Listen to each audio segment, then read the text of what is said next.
haye a haye haye na amarya mata ta ango ki daina buya shige gida na kudin jiki haɗa kaya komai ne zan so marabin ke kira fari domin kwashi ne yabon baiwa yake kari ilahu na gode ba ni tsari ga duk sharri da salati ga manzo dan amina uba ga fadin mazarar shugabana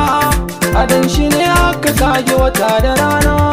kudi ni dangi ganga ta murya zan doka ɗera mana da ba ta biya wa yan kuka a tangayin sadijin bagare ta ne waka ta kasan na mariya mai halin girma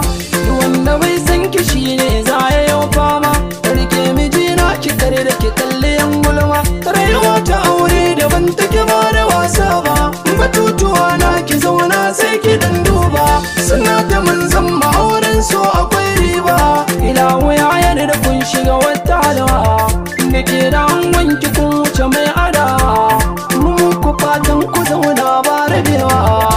na kira gunkikin jamariyar manya rike mijina ki kare rike masa jayayya kuma ya nema gari kiki ba shi ba kunya a tunda jirgi na kauna na kuyar nisa kuna gida na aure kun zarce mai gasa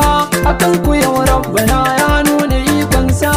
na farin ciki ne ni yawa domin ku kauna ta sanya nake bai tattaka bunku ku gode Allah ku kyale dukkan sarku